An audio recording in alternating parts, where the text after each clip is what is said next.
কথা বলছি।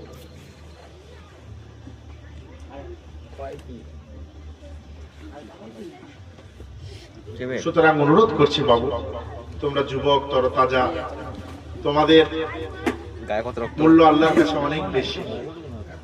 আল্লাহ তাআলা প্রত্যেকটা জিনিস যুবকের ইবাদত, ভাই একটু শোনো, যুবকের ইবাদত আল্লাহ তাআলা ফেরেশতাদেরকে বেশি বেশি বলে। যুবক বয়সের যে ইবাদত আল্লাহর কাছে গ্রহণযোগ্যতা অনেক বেশি, সুতরাং তোমাদের মূল্য অনেক বেশি। একটু শোনা লাগবে, তোমরা যুবক, এই সময় একটু রক্তের গরম, শোনা লাগবে।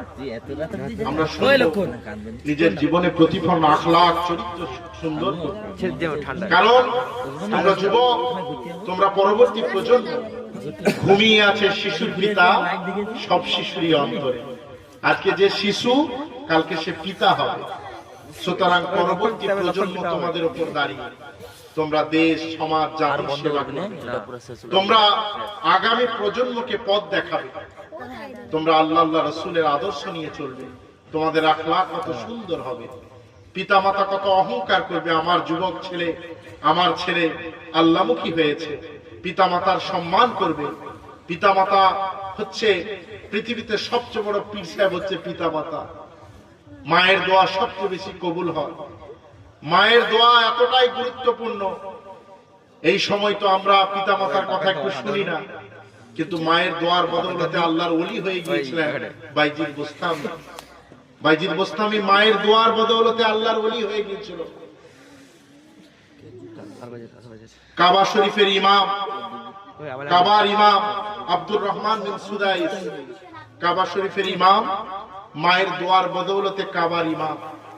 ওনার ছোটবেলায় যখন কাবার ইমাম আব্দুর রহমান বিন সুদাইস, ওনার আম্মা জান ওনাকে নিয়ে এসেছে উমরা করার জন্য, তখন উনি ছোট ছিলেন। শোনো ভাই, এই গল্পটা শোনো, ছোট্ট ছিল, এই কাহিনীটা শোনো। ছোট্ট ছেলে চলতে পারে আর কি। তো ওনার আব্বা মা তোয়াফ করছেন, ওই আব্দুর রহমান বিন সুদাইস যিনি এখন কাবার ইমাম, ওনাকে বলছে, বাবা তুমি তো ছোট, তোয়াফ করি কি এক জায়গায় বসেছি। ঘুরে এসে ওনারা তোয়াফ করে এসে দেখছে ছেলে যে জায়গায় বসেছিল সেখানে গিয়ে দেখে যে কাবার যে দরজা আছে, মুলতাজা গেট, যেখানে দোয়া কবুল হয়, ওই জায়গায় ওই ছোট্ট বাচ্চাটা চলে গিয়ে বিড়বিড় করে কি বলছে আর কাঁদছে। তো মা খুঁজে দেখে কোথায় আমার আব্দুর রহমান, দেখছে কাবার দরজার কাছে। বলে, হাই বাবা, খুব গুরুত্বপূর্ণ জায়গা, আল্লাহ তাআলার ঘর, এটা কাবা বাইতুল্লাহ, বাবা এখানে যাস না, ছোট্ট ছেলে তুমি চলে এসো বাবা।